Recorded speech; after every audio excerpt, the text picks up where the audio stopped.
While you go about your business, we go about our business, and that is gathering the news. Stay up to date at CBC News Barbados on Facebook, Instagram and Twitter. Get news update on radio throughout the day. And join us for the CBC News Night at 7 every night. CBC News team is on the job and bringing you the news. Because you love English Premier League, MCTV has got it back. Now you can watch all the games of the English Premier League plus UEFA and NFL on MCTV. Current customers can upgrade to Maxback Extra at just $23. Call MCTV today at 228-6288 to upgrade or come in and sign up for a new service. Football fans, let MCTV get you back in the game.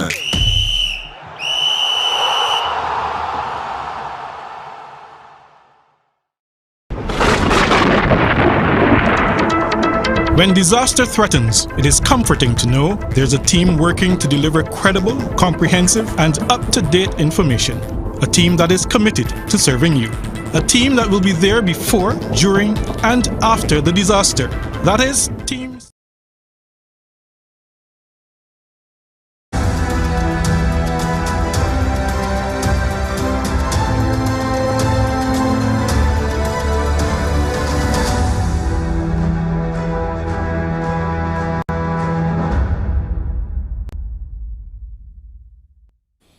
It is Friday, December the 2nd, 2022. Good morning. I'm Pearson Bowen. This is the CBC Morning Report. Having realized significant success in its outreach to the island's men and boys through its Man Aware campaign, the National HIV/AIDS Commission plans to shift the focus to women and girls early in the new year. That's according to the Commission's Public Relations Officer, Fabian Todd, as part of their plans announced yesterday on World AIDS Day. 2023, we're going to be re-engaging our Speak Sister program. So people have been asking, everywhere you go, you see Man Aware, what are you doing for the women? So we have a special program to launch in early 2023 called Speak Sister, which will deal with ladies and girls. Does it show, though, that you're reaching the different demographics that you're aiming at? Does it show that the message is getting through? Yes, definitely. In the past, we would see that when there's a health fair or whenever we have an intervention in the island, and you look at the people who attend, is mostly the females. But with the offset of Man Aware, we are seeing more males coming out, more males taking a keen interest in their health and HIV in general. Meanwhile, Minister of People Empowerment and Elder Affairs, Kirk Humphrey, has urged Barbadians to know their status and get tested. He made the appeal as he attended that Q in the Community event at the National Botanical Gardens yesterday, held in conjunction with the National HIV/AIDS Commission, Ross University and the National Archives. CBC's Ryan Broom has more. Now, showing that he was willing to lead by example, Minister Humphrey took the test publicly under the tent provided by the National HIV/AIDS Commission. He says he would like to see more people stepping forward to get tested and to know their status. It's been 40 years since the world has been celebrating World AIDS Day, and on this day we choose to bring attention to this issue because everyone, I believe, in Barbados should get an HIV test as long as they're sexually active. We believe that people need to know their status, and in Barbados the healthcare that is being made available, we believe, is second to none as well, and that HIV is no longer a life-depriving illness, and that persons can get the requisite medication to be able to extend their life. And he reminded everyone that confidentiality is a key part of the test, for which counseling is provided before it is done. He also gave an update on the rate of infection in Barbados. I'm told that the statistics still show that we're around 1 or slightly over 1% of the population. I suspect that over the next few years, when we get more information, we'll be able to make those statistics more truthful in relation to the context in which we now live. But I'm told that they're about stable about 1.5% or so. And so hopefully we can bring those numbers down. A former minister and current deputy speaker of the House, Cynthia Ford, got tested as well. She also took advantage of the free blood pressure and blood sugar checks on offer for attendees at Q, which were provided by students of the Ross University School of Medicine under a separate tent. Meanwhile, CBC's marketing specialist Nicole Collins says the corporation is always pleased to work with the National HIV/AIDS Commission, and going to the National Botanical Gardens for the first time was a plus. Working with the HIV Commission for Q in the Community is definitely not a first. We've done this for a couple years, every Thursday, first Thursday in December. And this Thursday, definitely, we are here now for the first time because Q in the Community has touched every community within Barbados. Why not the Botanical Gardens? So we're here at the National Botanical Gardens supporting World HIV Day with the National HIV Commission. No better way for us to spend Q in the Community, get the message out, heighten the awareness. Meanwhile, in addition to the usual massive dance floor, some of the other activities on offer for Q attendees included a glimpse into the work of the National Archives and its genealogy work, free haircuts, and free sexual health items, compliments of the National HIV/AIDS Commission. Ryan Broom, CBC News. Thank you, Ryan. Coming up on the CBC Morning Report, an update on the Belize relief work post-Hurricane Lisa and an inside look at how the war in Ukraine is affecting the hospitals in that country.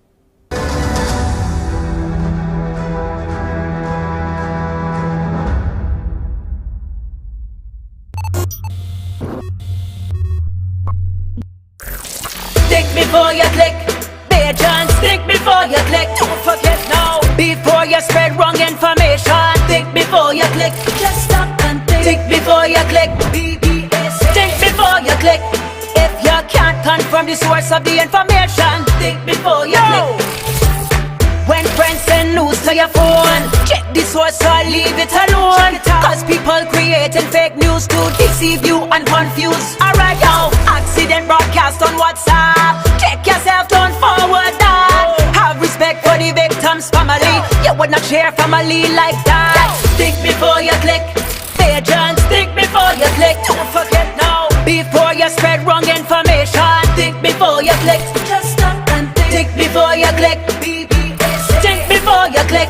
If you can't confirm the source of the information, think before you click.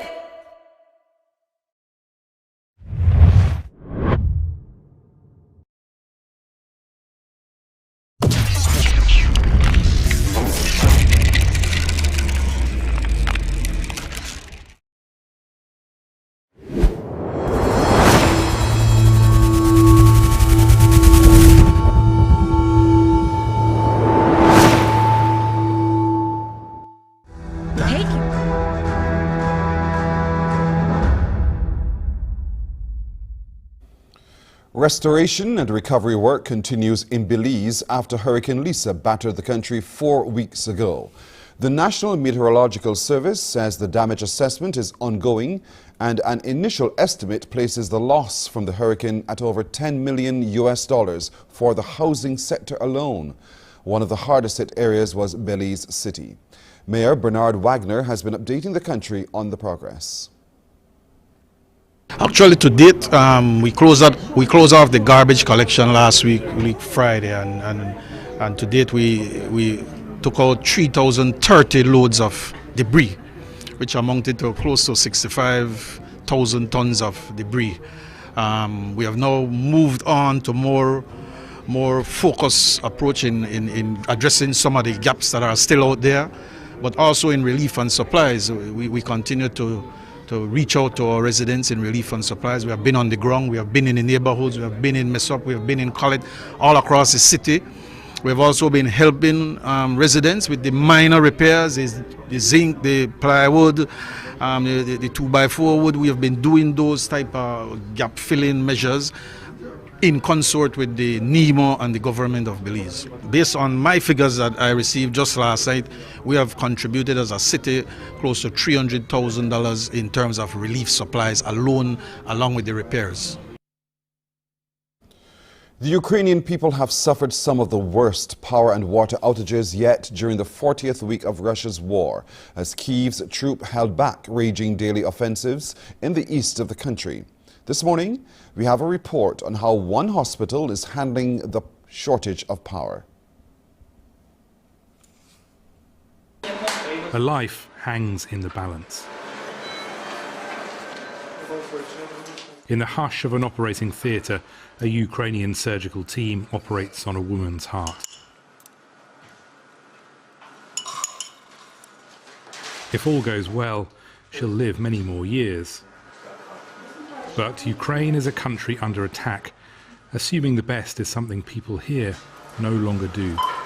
Performing any surgery is difficult enough, but imagine doing this, knowing that at any time a Russian airstrike could plunge the operating room, the whole hospital, into darkness.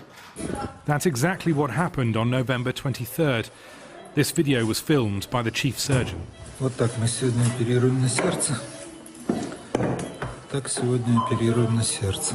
A 14-year-old boy is in the middle of an operation when Russian missiles take down the power. Выключился свет. Хирурги оперируют в своих налобных осветителях. Emergency batteries save the machines from shutting down. Все стабильно? Да. Хорошо. Постарайтесь побыстрее закончить. Так что радуйтесь, россияне. Сегодня ребенок на столе, и во время операции выключился свет полностью. Молодцы. Очень гуманные люди. It's a glimpse of what happens when civilian power systems are attacked. By good luck and the care of Ukraine's best heart team, the boy made it through. We caught up with David just before he was discharged home. I feel gratitude first of all to God, to the doctors, and I feel joy that all went well. This is a miracle for sure. David's mum is still recovering too. When the explosion started and the lights went off, two feelings started to grow. First, appreciation for the doctors working in insecure conditions. They didn't stop. The second was rage, which isn't inherent in me, because why? What for? Our country is suffering, our children are suffering, constantly in danger. Boris Todorov performed Ukraine's first ever heart transplant and leads the country's Heart Institute. It's ready for the next airstrikes. We made large supplies of blood, plasma, food and water, fitted all our equipment with batteries so they can work for several hours. Then, after 15 minutes, the generators are turned on, and so we've created a completely autonomous system, like on a submarine. Like David, Ukraine is battered, bruised, but winning the fight for its survival. The boy, his mum and dad are leaving Kiev for their hometown. What they find when they get there will depend on Russia and its missiles. What a story indeed. Coming up on Morning Barbados today, the Maths Olympiad. We're just weeks away from it. But what is it? And we'll tell you how your youngster can be a part of it as well. Also today, we'll update you on the ongoing works of Optimist International, and they're about to launch their new year. What are the plans on the calendar for that year? And the Griffith Boys. The pain, the journey, your help. We will share with you those stories in our edition of today's Morning Barbados, coming up at 6:30. This is the CBC Morning Report. We're coming back after this.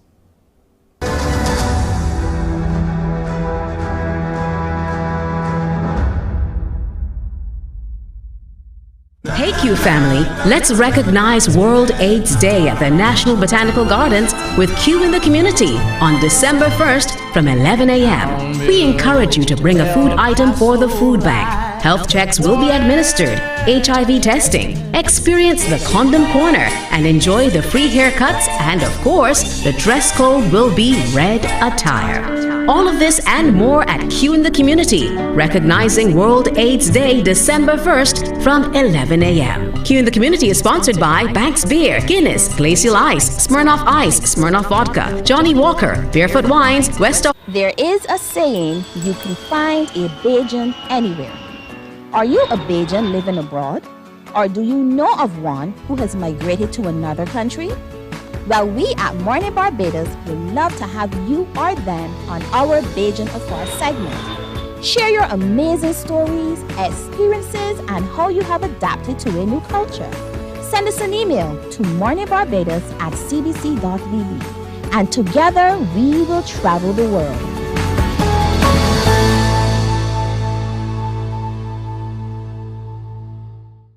Some ask, what makes Barbados so special?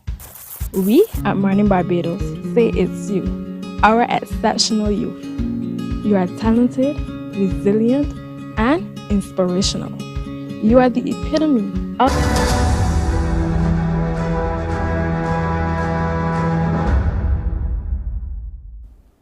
There's an effort underway that could help ease the burden on farmers and other stakeholders affected by high feed prices. It's a multifaceted approach that could bring relief across the country. Trevor Thorpe reports. The project is a combined effort between the Central Fish Processing Association, the UN Food and Agricultural Organization, the Ministry of Youth and Community Empowerment, and the Ruminants and Rabbit Rearing Society of Barbados. Spokesman for the Central Fish Processing Association, Sheena Griffith, says the group has received funding from the FAO to secure equipment to help produce fish silage, which will be used to manufacture feed and fertilizer. I think it means for Barbadians, hopefully a cheaper feed and cheaper fertilizer, because as you know, feed keeps going up and the fertilizer has gone up drastically in the last couple of months.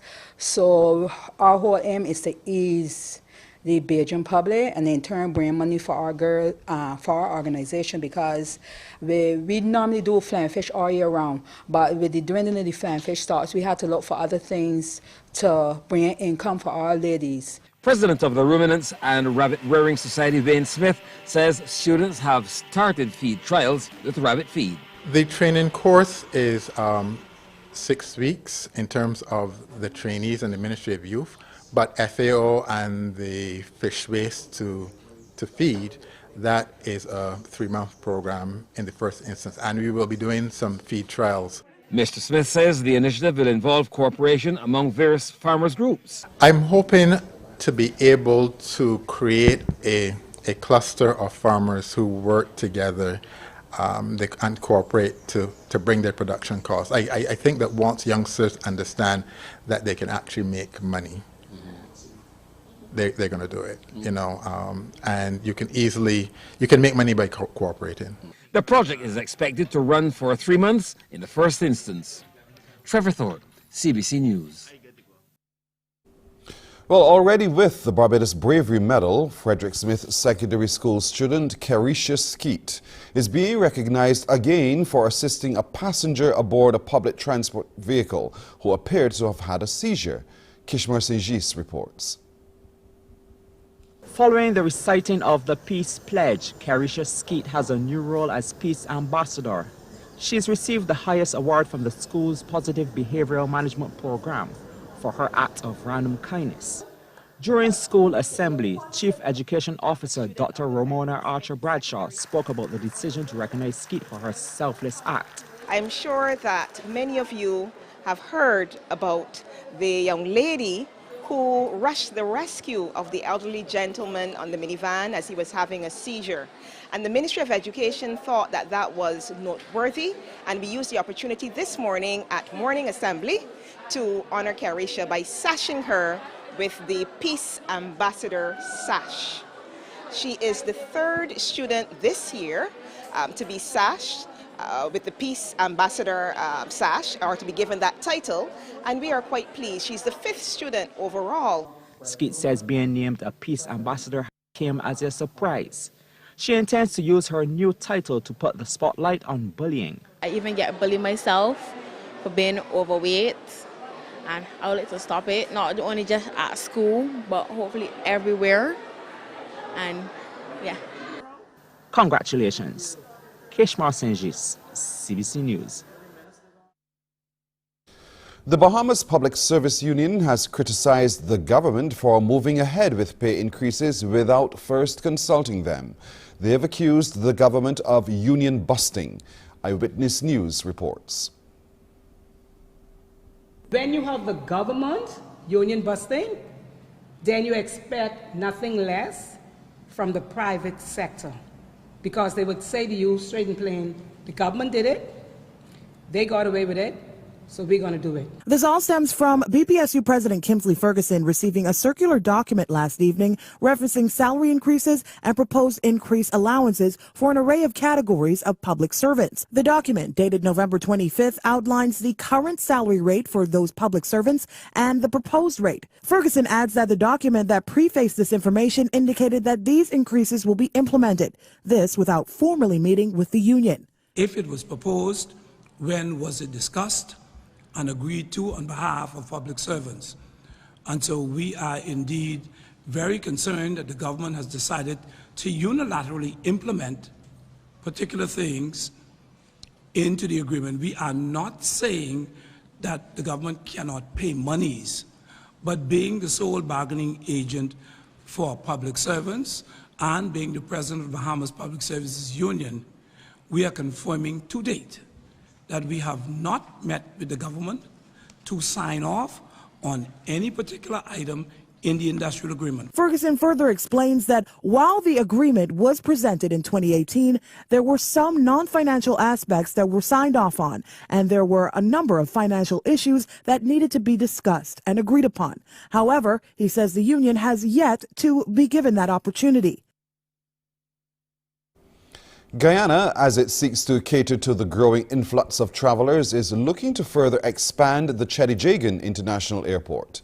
President Dr. Irfan Ali says a second terminal is needed as his administration is building a Guyana for 2030 and beyond.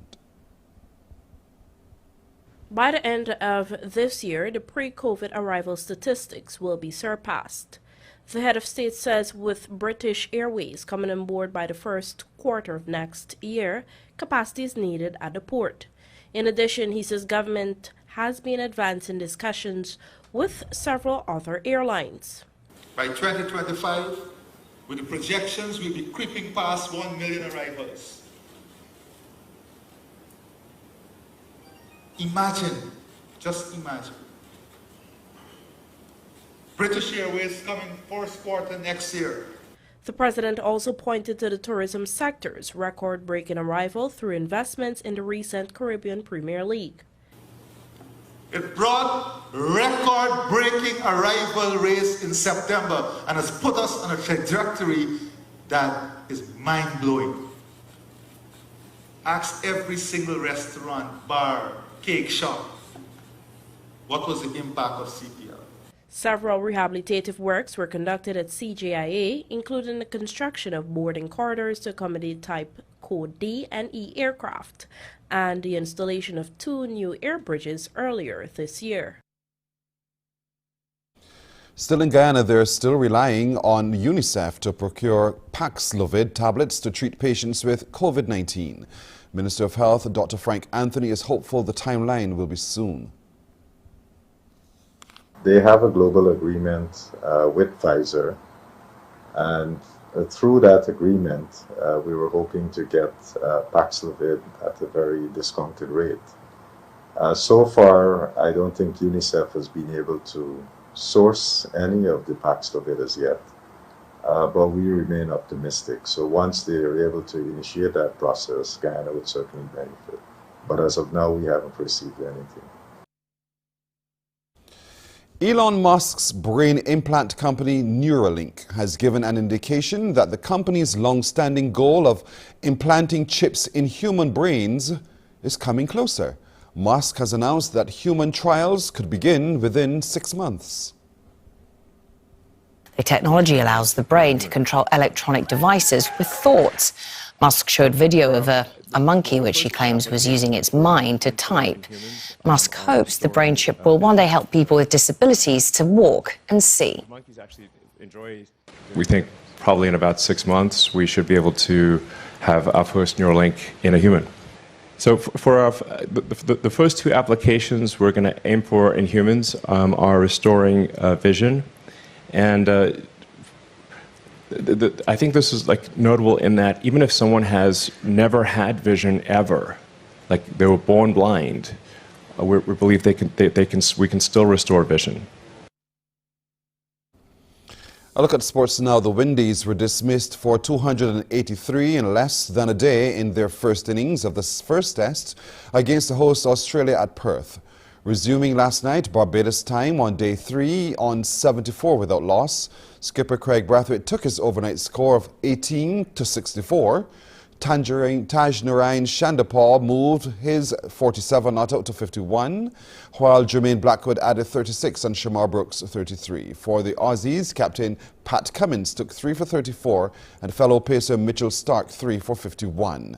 Australia, with a first innings lead of 315, opted not to enforce the follow-on. And in their second innings, they're 29 for 1 at stumps for an overall lead of 344, with 9 wickets intact and 2 days to play. Scores in the match: Australia 598 for 4 declared and 29 for 1. The Windies 283. Day 4 begins at 20 minutes after 10 tonight and will be live on MCTV's 310. Well, continuing in sports, the team points in the Trevor Strachan Primary School's cross-country event are due today. Officials are tallying the points overnight from yesterday's races, but they've already announced the individual race winners. Mark Seal was at the Wilde Gymnasium and has this report. First event on the course was the classes 1 and 2 girls, going 1,600 meters, which included an inner loop of the course and then a full lap for the 183 competitors. And no, we don't have the wrong race. That's the pace runner, or the rabbit, or the guide, who emerged first after the mini loop. But behind him was Zania Bruce of Eden Lodge, with a good distance between her and the rest of the field. Trying to close fast were Sierra Gittins of Hildeskeen and Avia Winfield of Christchurch Girls, also Olivia Haynes of Providence. But too much work to be done, as Bruce was brave enough to set a hot pace and maintain the lead to get the win in 8 minutes, 3 seconds. Giddens was 25 seconds behind in second spot, her time 8 minutes, 28 seconds. There was a sprint on for the bronze, and it was Winfield who had the faster kick to be third in 8 minutes, 36 seconds. Next was Haynes, 8 minutes, 37, and in fifth, Christina Rock of St. Stephen's, 8 minutes, 40. Then the 175 boys of classes 1 and 2 ran the same 1,600 meter course as the girls. And here we have the early leaders, of which only Rafini Lovell of St. George in the yellow would end in the top 5. The uphill part of the course was grueling for quite a few competitors, so one could expect some lead changes. And as expected, there's your new leader, Joshua Paris of Charles F. Broome. Lovell of St. George was still in the running, but he couldn't catch Paris, who was timed at 7 minutes, 15 seconds. 16 seconds off the pace, Lovell was under pressure from Renwick Williams of St. Gabriel's, but Lovell stayed strong for a second in 7 minutes, 31, followed closely by Renwick Williams in 7 minutes, 33. Cameron Belgrave of Providence was fourth, 7 minutes, 39, while fifth went to Nathan Phillips of Vauxhall, 7 minutes, 40. The 200 girls of classes 3 and 4 ran 2,000 meters. That's 1 3/4 laps of the course. There was a heavy presence early on by Christchurch Girls. Out front was their Jania Thompson going up the hill. And after the incline, she was joined by teammate Jendaya Burke. And Burke eased on by at the water station and never looked back. Burke got the victory in 8 minutes, 42. Thompson completed the 1-2 for Christchurch in 8 minutes 52. Carisha Boyne of St. Albans was third, 9 minutes 1 second. And this is what we like to see, the determination to succeed in spite of aching muscles from the lactic acid. Nelia Nurse of Hildeskeen and Talia Selman of St. George sprinting for school points. The official timers had to use splits to separate them. Nurse in the red was given 9 minutes 14 seconds, while Selma was clocked at 9 minutes 14.6. And remember, don't judge by when the athletes passed our cameraman, the finish line was before that. Now on to the classes 3 and 4 boys with 260 competitors in this division. And as usual, positions changed after the first lap. Emerging from the hill in first was 1 minute 6 seconds, while Allen was third in 8 minutes 7 seconds. And the excitement wasn't over. Trent Corbin of St. Winifred held off Delaney Burke of Wilkie Cumberbatch for a fourth. Corbin's time, 8 minutes 13, and Burke, 8 minutes 13.6 seconds. Mark Seal, CBC Sports. FIFA World Cup group stage fixtures. The last two teams to advance to the round of 16 will be determined in groups G and H. At 11 this morning, we will air for you the game Uruguay versus Ghana live. Then at 3 this afternoon, it will be Cameroon versus Brazil. The tape-delayed matches are Serbia against Switzerland at 3 minutes after 9 tonight, followed by South Korea against Portugal. Brazil has already qualified for Group G and Portugal from Group H. Let's take a look at forecast conditions as recorded earlier at the Met Office of the Grant Lee Adams International Airport.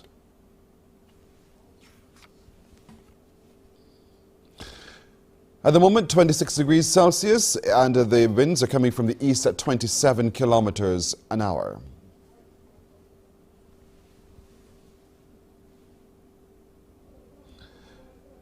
We have a low tide scheduled for 30 minutes after 6 this evening, a high tide at 60 minutes to midday. The seas today are moderate and open water. Swells will range from 1.5 to 2 meters and increasing. Barbados today, a mix of sunshine and clouds with the occasional brief isolated light shower. And while tonight will be a mix of clear skies and clouds with the occasional brief scattered light showers. Now look at some forecast conditions for international cities.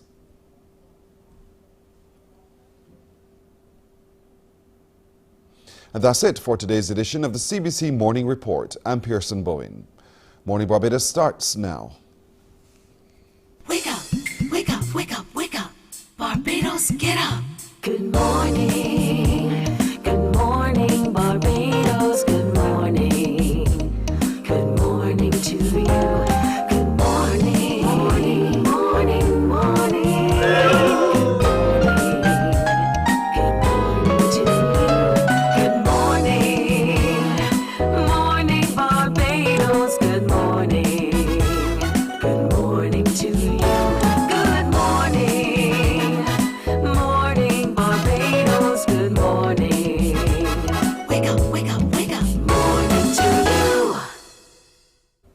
Hi there and good morning to you. Good morning, everyone. It is Friday the 2nd of December 2022.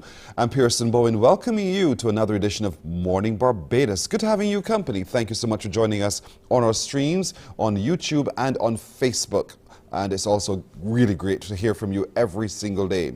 Now, coming up today, Friday, I hope you answer your phone because what are you going to give me for Christmas? The competition is on. So today, we may be calling you. And when we do, we hope you answer your phone correctly because we have something really delightful to give to you for this Christmas. The Eco Action Youth Initiative. We'll tell you what that is in just a little while. A book, A Children's Highway Code, has been released. The author will join us. We'll talk about what's in that book and how it can benefit your child and why you should have one in your home. Seroptimus International, they're engaged on a really interesting project called Safeguarding Elderly Women. What is that project? We'll tell you in just a little while too. The Griffith Boys, their pain, their journey, your help. We'll talk to them about what they've been experiencing, and we'll also talk to you about how you can help them ease the pain. We'll update you on the ongoing work of the Optimist International of Barbados. They have a new year starting and they have some plans straight ahead. We'll want to talk to them about those plans. But let's get started by talking a little bit today about the upcoming Maths Olympiad. I know when you say that, a number of you scratch your head and think, maths? You shrunk your shoulders, you're thinking, that was one of my most difficult subjects at school. But is that what we're really talking about when we talk about the Maths Olympiad? Joining us today to discuss this is Charles Cyrus, who is the Director of Science, Market Research and Innovation at the Ministry of Industry, Innovation, Science and Technology. With him is Professor Cardinal Ward, who's going to have a very busy day today, the Interim Executive Director of the Caribbean Science Foundation. Gentlemen, good morning. Morning. Thank you for joining us. Good morning. Thank you for joining us. Charles, I'll start with you. Put into context, what is the Math Olympiad? And to dispel a lot of the fears that some may have an apprehension about just the title alone, the Maths Olympiad. Well, the Maths Olympiad as a project is part of the Caribbean STEM Olympiad. STEM, as you may be aware, is an acronym for Science, Technology, Engineering and Mathematics. And the event will consist of 3 different components. One is the Maths Olympiad, which I will discuss. There's also robotics competition, and a coding competition. Well, a math Olympiad basically is a math competition, all right, in which you're targeting students at certain levels. And for this program, we have 3 levels. We are targeting secondary schools students, ages 12 to 14, 15 to 17, and 18 to 21. Now, you may ask why a math Olympiad. Like I said, this is a mathematics competition, and we're trying to focus on STEM education reform and science popularization. Math Olympiads have been done throughout the world, and they're part of a science popularization. This is really making science more popular. We also want to raise the importance of STEM for job creation. Yes. And we also want to stimulate more learning opportunities in math, coding, and robotics, especially for women at this time. Especially for women. Professor Ward, let's look at it from the Caribbean perspective. We get from Charles the Barbados perspective. Caribbean-wide, how accepted is this as an approach to education and response to education? Well, I think Olympiads in particular can be a huge stimulus for students. And this year we try to make it more exciting by offering actual cash as one of the prizes. So it's important all throughout the world. The Chinese in particular, Chinese government seems to, and the universities there and the educational system there sponsor a lot of Olympiads, even in physics. And students study really hard for those, and when the Chinese compete internationally, they often win. So it's not a culture that we've had in Barbados, but from sitting in one of the perhaps most prestigious science and technology universities in the world, we see a lot of children, who are 16, 17, 18, apply to our university. And on their resume, they say that they're champion of the Mathematics Olympiad from, year 2020, 2019. Our students don't have that on their resume. And so I think that these Math Olympiads for the Caribbean can be a game changer in making our students a lot more attractive to the top universities in the world. What is engagement in this Math Olympiad, Professor? What would it do to the way we map our thinking? What's the benefit there? Excellent question. In part because the Caribbean Science Foundation has decided to offer these Olympiads, and we as a science foundation, we are interested in, as Mr. Cyrus just said, we're interested in raising the level of STEM throughout the region. So the Math Olympiads, I think if we celebrate our athletes in STEM the same way we celebrate our athletes in the physical world, where athletes are glorified all over the world and they become celebrities, we would like to see the same thing happen here with our math and our STEM Olympiads. We celebrate them on TV, we give them medals, just as we give them in the Olympics Games. And hopefully that will stimulate a whole bunch of younger students coming along to be part of the culture, because that's what we're trying to do. We're trying to change the culture throughout the region. So we think it can be a huge stimulus for the effort in the region, especially in mathematics. Charles, and of course, robotics. I like this, Charles, simply because, as Professor just said, we celebrate the brawn. You use your muscles, we celebrate that. But what about us celebrating the brain, the use of the brain power? And so how has it been implemented into the schools in Barbados, and what kinds of responses and changes you've seen over the time? Well, actually, patient, this is an inaugural competition. We have never, well, to the best of my knowledge, we have never had a math Olympiad in Barbados. So, if we are to prepare our young people, for the world of work in which there are a number of career opportunities in STEM in general, right? And in fact, the career opportunities are actually growing in STEM. I mean, if you look at, let's say, areas of, let's say, digital transformation, for example, You have careers like data scientists. You have coding, right? So these are some of the careers opportunities that will be expanding for young people. So we want to prepare our young people for the jobs of the future, all right? And therefore we have seen this as an opportunity to do so. I mean, given the fact that mass Olympiads have been seen as an area for science popularization across the world, and as Professor Ward mentioned earlier, it is done all over where the Chinese are dominating and so on. So here is really an opportunity for young people to get involved. It is a first competition, Pearson, so we don't have any previous experience, but we're hoping to get, we're hoping to get as great a response as is possible. And we'll build on here because this is something that we want to do on an annual basis, right? And in fact, there are also mass competitions at the global level as well. So we would like our winners to move on to global competitions, right? As we expand the program. So this Math Olympiad, when is it? So that we can all celebrate with it. Professor Ward, you want to take this one?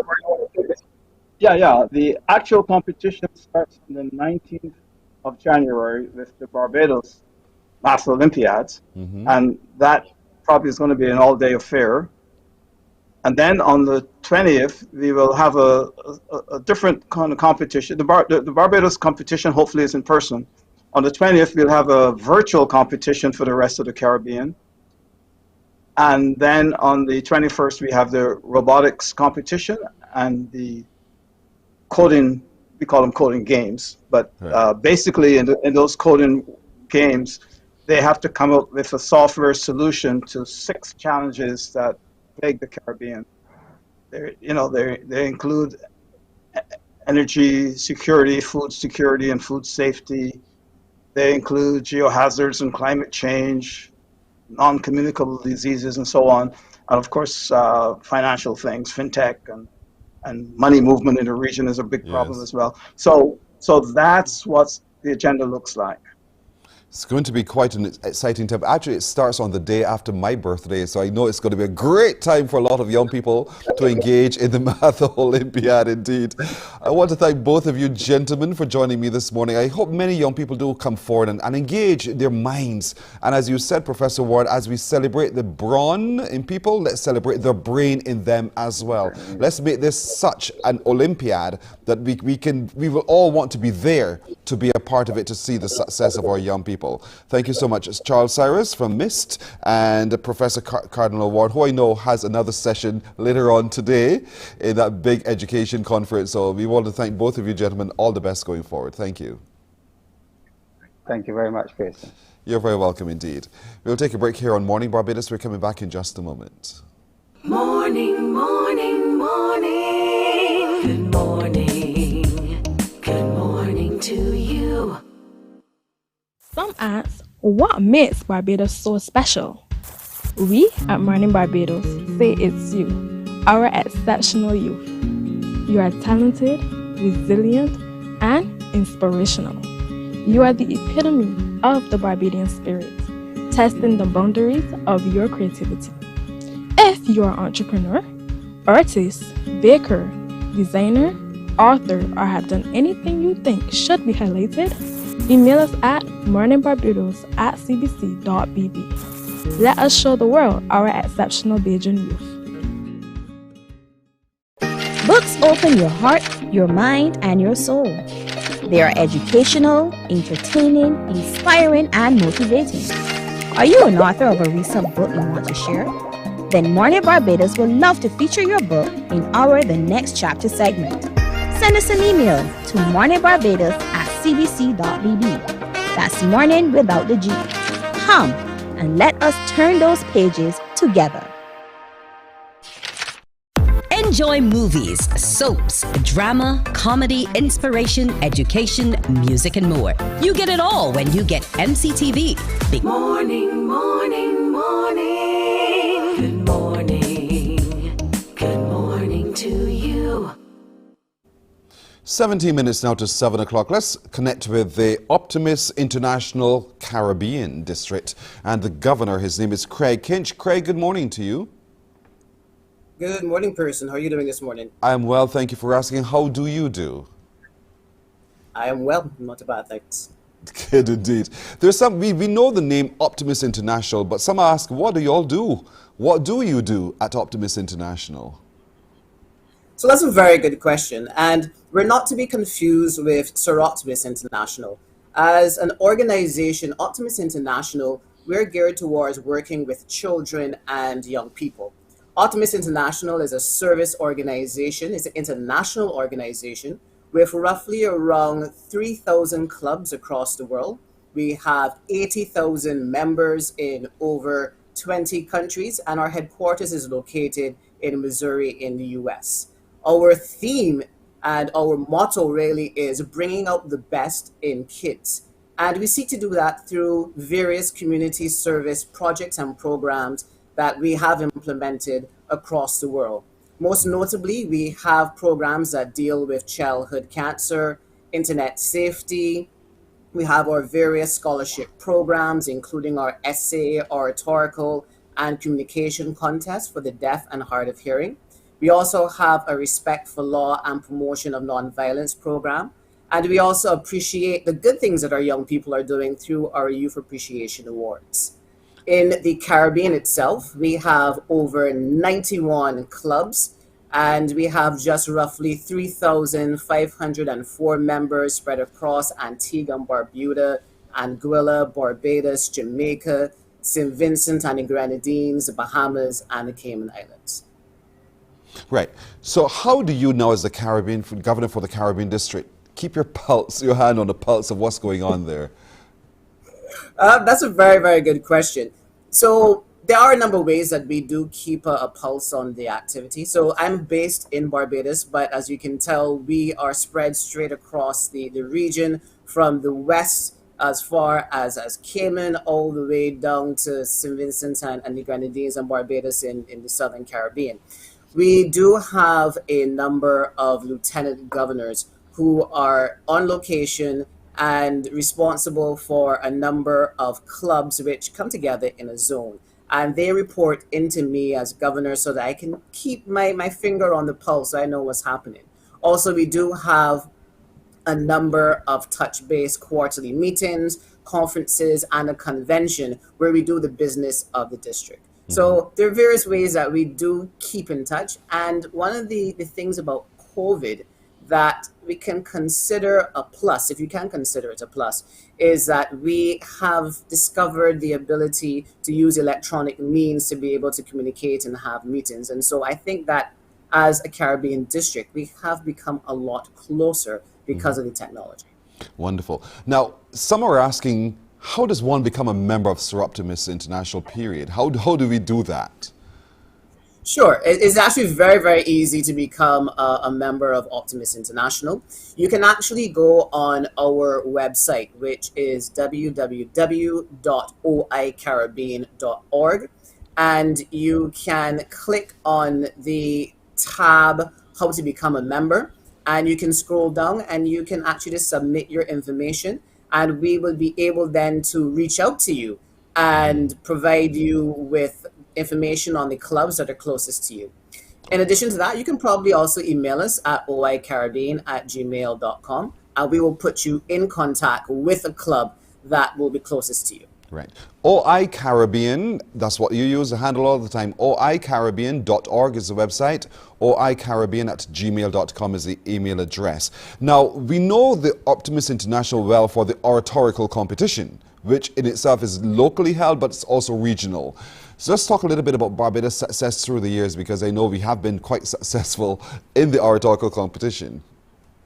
That is true. Actually, I am a product of the oratorical competition. Really? So I would have taken part in the oratorical competition when I was in secondary school. And I did go on to win the Caribbean District portion of the competition, and I actually was a recipient of the scholarship. So we do have locally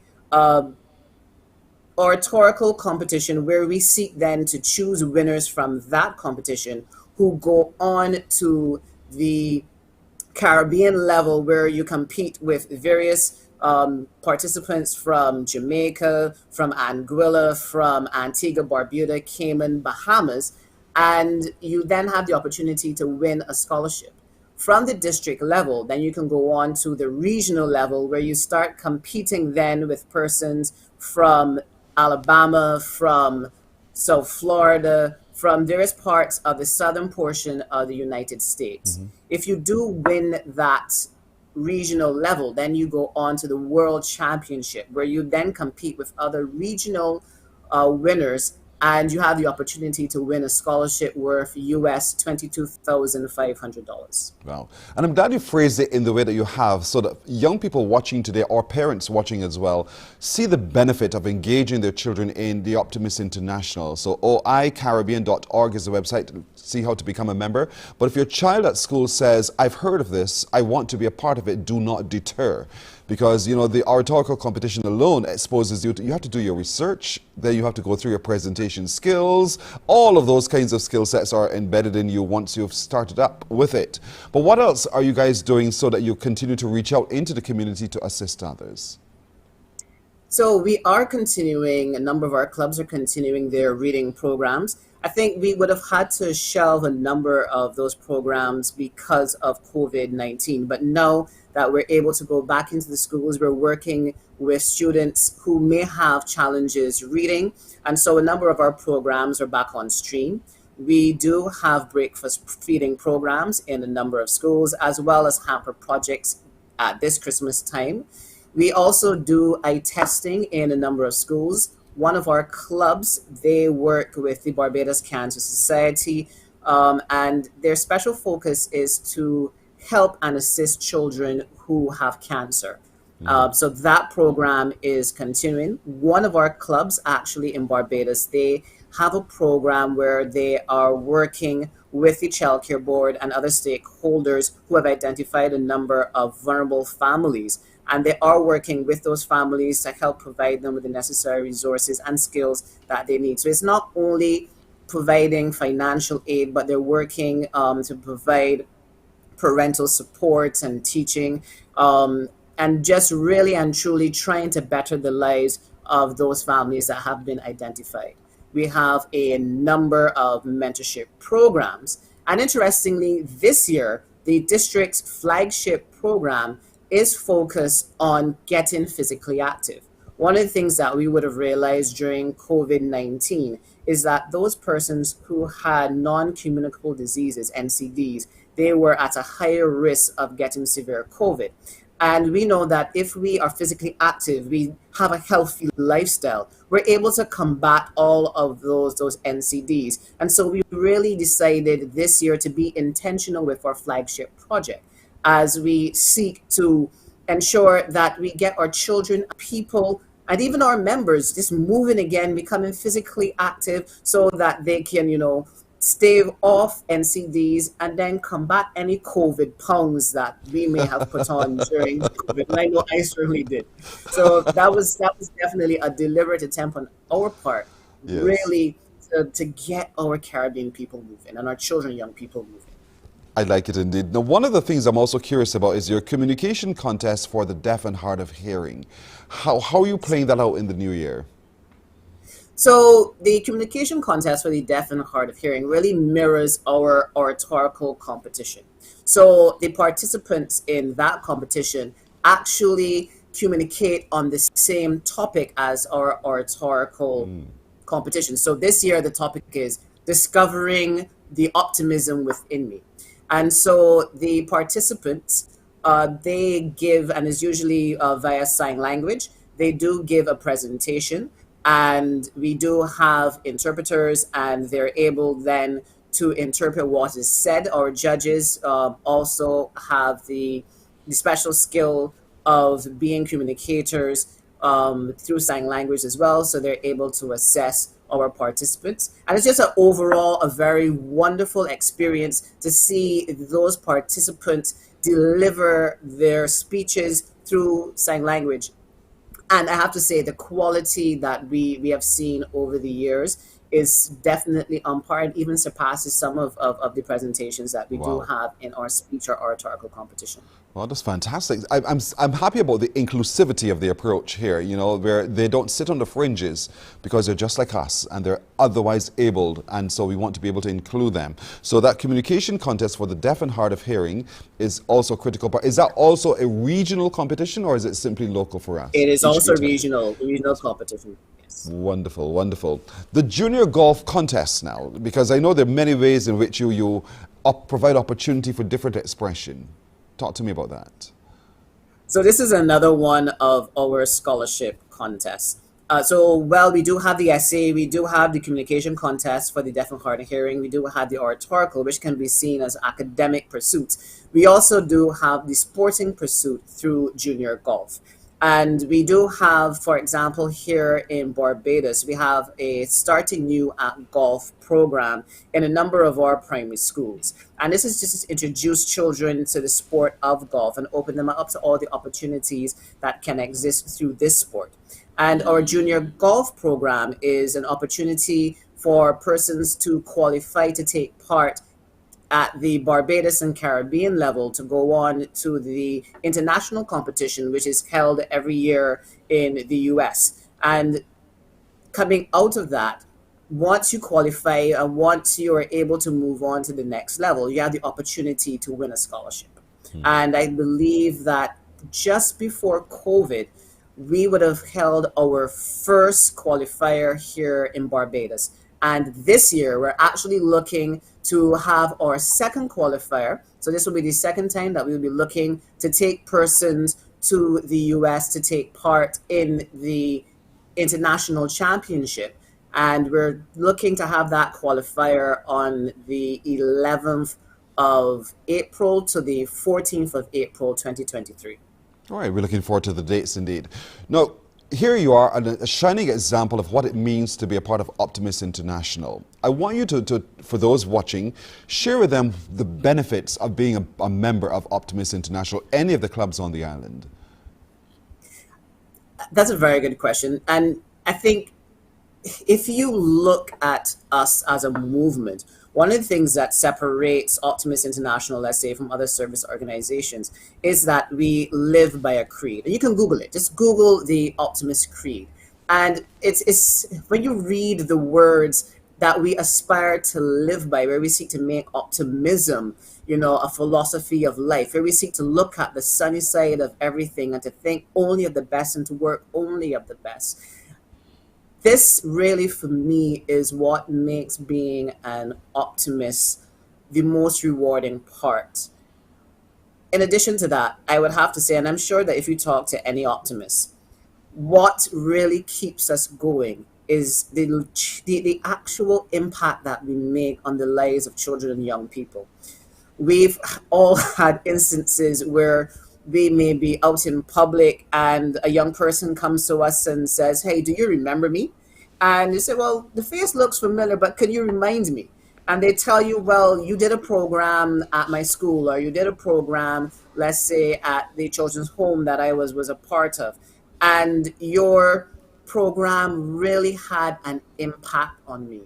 And when you think about the fact that the work that you're doing actually has changed someone's life for the better, you kind of feel, okay, this is worthwhile. This is worthwhile. Yes. Waking up on Saturday morning, let's say at 5 o'clock, and going out and doing a project, because you actually are seeing the impact and change you're making in society. You're making change, but you're also making change to yourself as well as you go. You're developing oneself. So this is fantastic, the work of the Optimist International. Now, Craig, I'm going to put you on the spot because I think you were able to walk through the creed. Do you know it by heart? From top to bottom? So I should know it by heart. You should? I think that if it started off, you know, I definitely can say that I could continue it. I know portions of it by heart, yes. That's all right. I wouldn't put you much on the spot right now, but thank you so much, Craig, for joining us this morning. By the way, my production crew are fascinated by the view from behind you. What's that? Oh, so this is actually the view into Crystal Heights. So this is a live view. So this is not a backdrop or screen. Yeah. It is a beautiful morning there at Crystal Heights indeed. Craig, thank you so much. Craig Kinch, who is the District Governor for Optimist International Caribbean District indeed. All the best with the work of the Optimist International going forward. And we really do, as a good Methodist, we wish you only the very best as well. Thank you so much, Craig. Thank you very much, Percy. You're very welcome.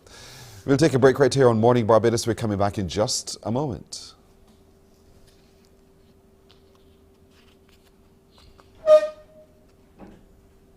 Morning, morning, morning. Good morning. Good morning to you.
Morning, morning, morning. Good morning.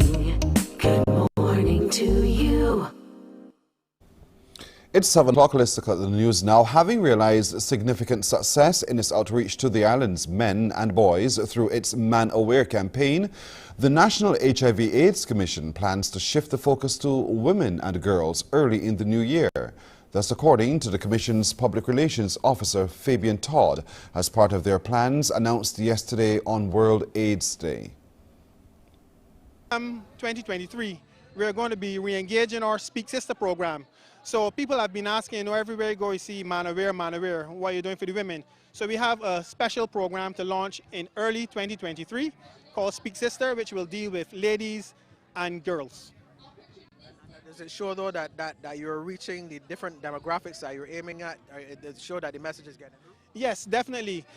In the past, we would see that when there's a health fair or whenever we have an intervention in the island, and you look at the people who attend, it's mostly the females. But with the offset of Man Aware, we are seeing more males coming out, more males taking, a keen interest in their health and HIV in general.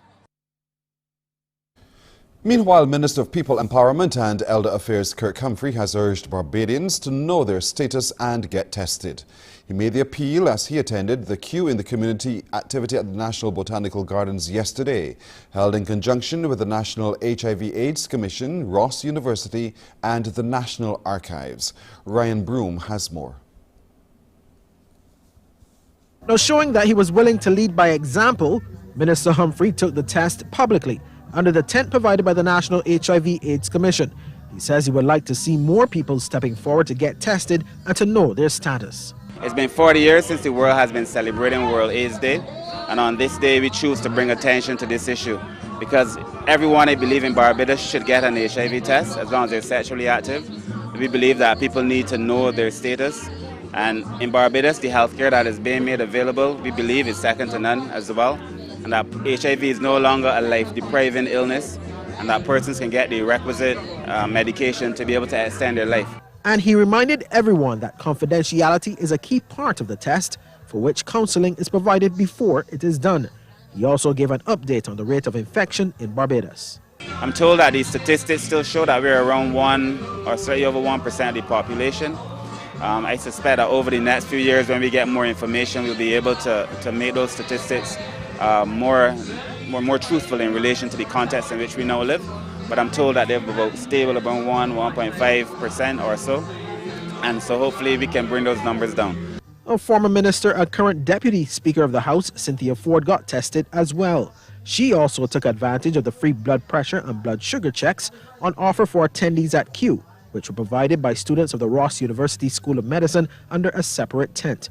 Meanwhile, CBC's marketing specialist, Nicole Collins, says the corporation is always pleased to work with the National HIV/AIDS Commission, and going to the National Botanical Gardens for the first time was a plus. Working with the HIV Commission for Kew in the community is definitely not a first. We've done this for a couple years, every Thursday, first Thursday in December. And this Thursday, definitely, we are here now for the first time because Kew in the community has touched every community within Barbados. Why not the Botanical Gardens? So we're here at the National Botanical Gardens supporting World HIV Day with the National HIV Commission. No better way for us to spend Kew in the community, get the message out, heighten the awareness. Meanwhile, in addition to the usual massive dance floor, some of the other activities on offer for Kew attendees included a glimpse into the work of the National Archives and its genealogy work, free haircuts, and free sexual health items, compliments of the National HIV/AIDS Commission. Ryan Broom, CBC News. There's an effort underway that could help ease the burden on farmers and other stakeholders affected by high feed prices. It's a multifaceted approach that could bring relief across the country. Trevor Thorpe reports. The project is a combined effort between the Central Fish Processing Association, the UN Food and Agricultural Organization, the Ministry of Youth and Community Empowerment, and the Ruminants and Rabbit Rearing Society of Barbados. Spokesman for the Central Fish Processing Association, Sheena Griffith, says the group has received funding from the FAO to secure equipment to help produce fish silage, which will be used to manufacture feed and fertilizer. I think it means for Barbadians, hopefully a cheaper feed and cheaper fertilizer, because as you know, feed keeps going up and the fertilizer has gone up drastically in the last couple of months. So our whole aim is to ease the Bajan public and in turn bring money for our organization, because we normally do flying fish all year round, but with the dwindling of the flying fish stocks, we had to look for other things to bring in income for our ladies. President of the Ruminants and Rabbit Rearing Society, Wayne Smith, says students have started feed trials with rabbit feed. The training course is 6 weeks in terms of the trainees and the Ministry of Youth. But FAO and the fish waste to feed, that is a 3-month program in the first instance, and we will be doing some feed trials. Mr. Smith says the initiative will involve cooperation among various farmers' groups. I'm hoping to be able to create a cluster of farmers who work together and cooperate to bring their production costs. I think that once youngsters understand that they can actually make money, they're going to do it, you know, and you can make money by cooperating. The project is expected to run for 3 months in the first instance. Trevor Thorpe, CBC News. Trevor, thank you. We'll have more on Morning Barbados in just a moment. Morning, morning, morning. Good morning. Good morning to you. Enjoy movies, soaps, drama, comedy, inspiration, education, music, and more. You get it all when you get MCTV, because MCTV gives you more.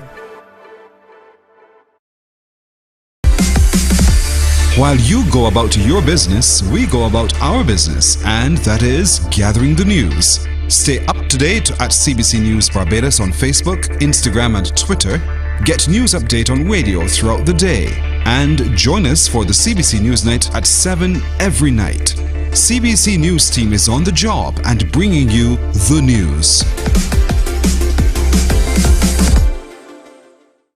Because you love English Premier League, MCTV has got it back. Now you can watch all the games of the English Premier League plus UEFA and NFL on MCTV. Current customers can upgrade to Max Pack Extra at just $23. Call MCTV today at 228-6288 to upgrade or come in and sign up for a new service. Football fans, let MCTV get you back in the game.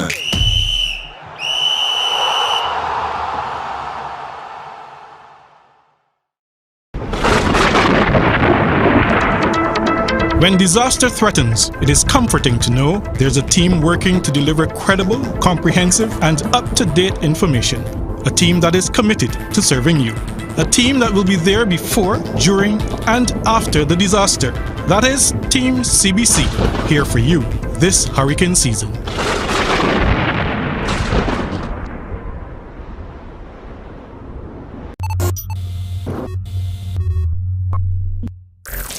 Think before you click. Patrons, think before you click. Don't forget. Morning, morning, morning. Good morning. Good morning to you. We're now 9 minutes after 7 o'clock. I told you, their pain, their journey, your help. One of the two with the same name joins us this morning, Rommel Griffith. Good morning to you, Rommel. Good morning. Can you hear me? I can hear you very well. Can you hear me? Yes, please. All right, Rommel, good. Now, which one are you? Because one is 37 years old, the other one is 38 years old. You are the... 38. You're the 38-year-old one. Yes, You're the one who please. went to St. Leonard's Boys. Yes, please. All right. I want to get a sense of your story so that folks understand the pain that you are in. Could you give us some idea as to what you're experiencing? Well, it is consistent pain when it comes to this osteoorthopedics that you need. The pain is in the hip region and it is consistent. It is 24/7 pain. That is what we have to go through every single day. So it makes it difficult for you to sit, to stand, to lie down, to everything. Yes, basically your day is confounded to basically pain because of the condition that we suffer from, and as you said, to sit, to stand, to move around, to do your everyday tasks and chores is a big, I don't even know how to put it in words, but it's just so difficult sometimes to try to do normal things that people do. How long have you had this condition and when did it first start to present? Well, I've been going through this now for the past 3 years, and it started as sciatic nerve pain, and in time it gradually got worse and developed into arthritis, osteoarthritis. When you were told the diagnosis, talk to me a little bit about that experience when the doctor reached across the table and said to you what it is that you have and then began to paint the picture of your future. What was that like? Well, to be honest with you, he had the x-rays on the laptop and he showed me the actual degeneration of the bone and the gristle and stuff like that there, and to see that if you could put it in terms, bone touching on bone.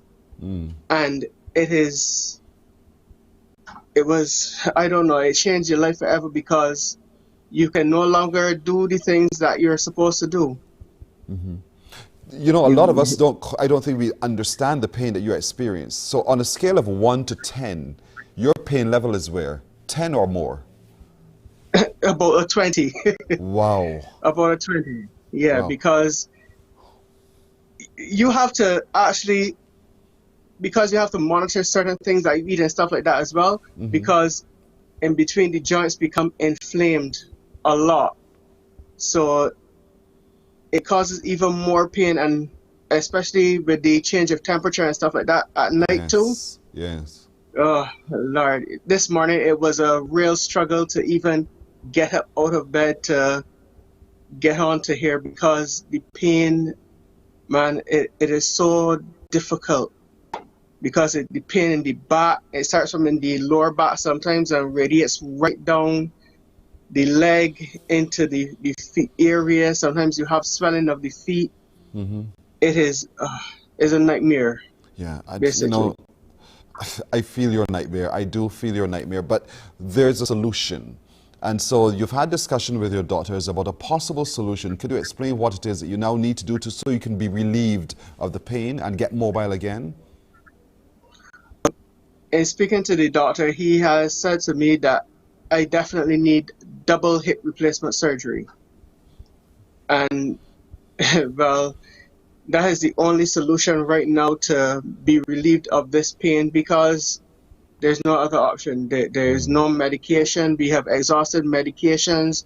We have exhausted a lot of things, therapy and stuff like that there. You went to chiropractors, but all that is no longer necessary. You need to have surgery in order to get any sort of relief from the pain.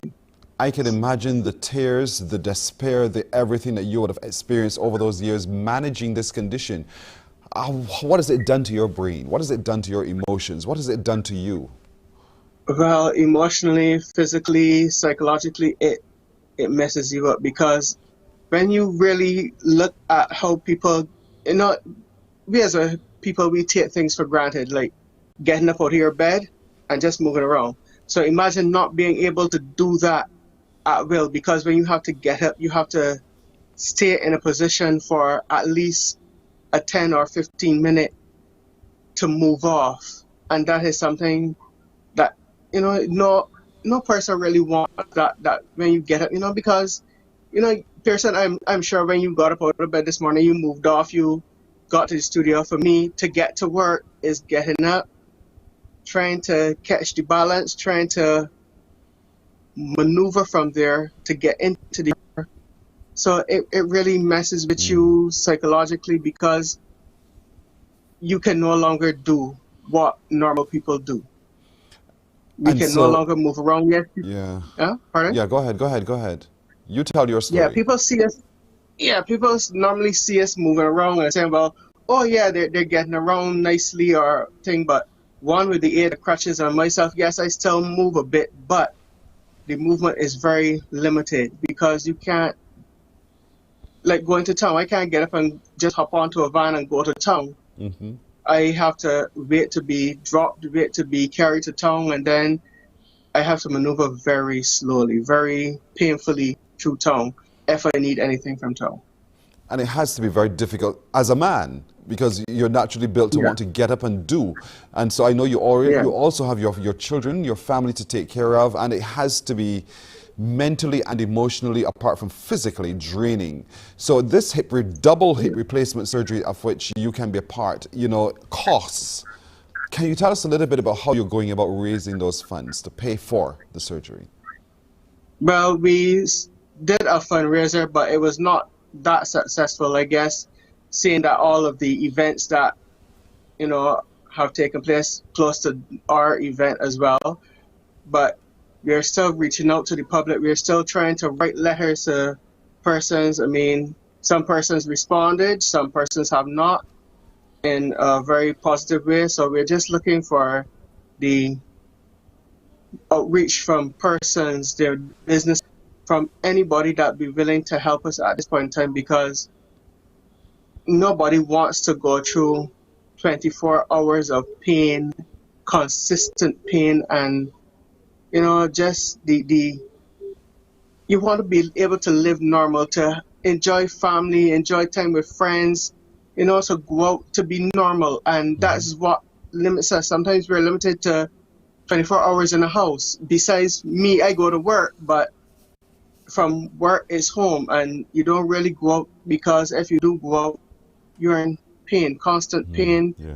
You just want to be rid of the constant pain all the time, because it affects not only the hip, but it affects your back, your neck, your knees. There's swelling in the ankles. Sometimes it's just too much to bear. I could feel it. I feel it. It's just too much to bear. But folks watching, we can help them. There are two Romels. There are two Romels who both need hip replacement surgery. And so we can help today. There's an appeal on. And so share with us how people today watching, Barbadians listening, can really reach into their heart and into their pocket to help you. Well, we have currently an account at the Barbados Cooperative Credit Union running. The account number is 0000160079. And you can place funds there, anything. I mean, we're just asking for any little help. For us to raise over, it is $160,000. To get that is, yes, it's a bit much, but, and we're begging, we're asking people, you know, help us. I mean, just think of it as if somebody else, one of your family members was in this 24/7. You know, it does not play well with them. No.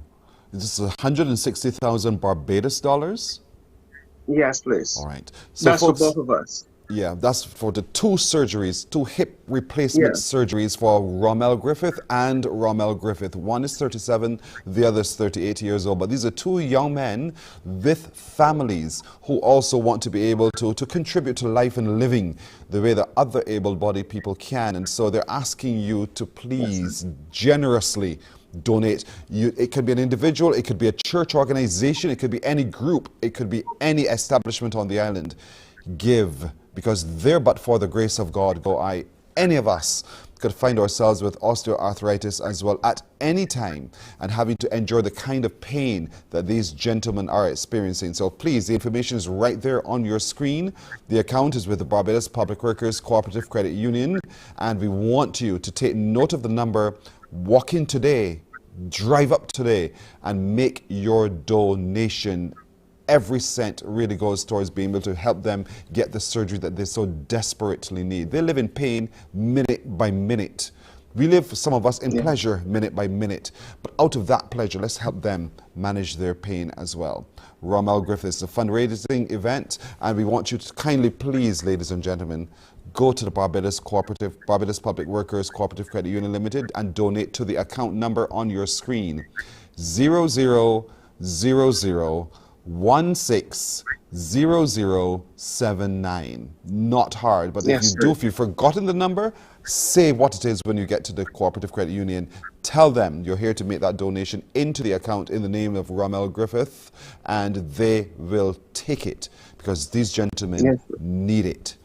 Rommel, thank you so much for joining us and sharing your story and sharing with us your pain. We feel your pain. I hope people now are moved to help, indeed, in a very big way. We wish you the very best. Thank you. Thank you very much. Thank you. You're very welcome. You're very welcome.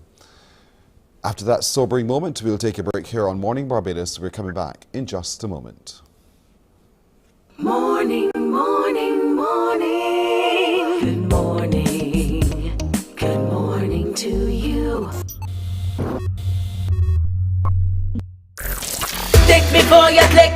Pigeons, think before you click. Don't forget now. Before you spread wrong information, think before you click. Just stop and think. Think before you click. BBS. Think before you click. If you can't confirm the source of the information, think before you click.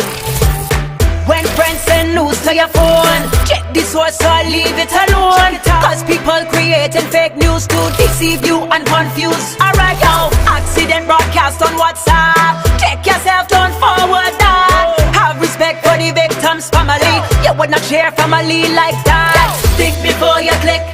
Agents, think before you click. Don't forget now. Before you spread wrong information, think before you click. Just stop and think. Think before you click. Think before you click. If you can't confirm the source of the information, think before you click.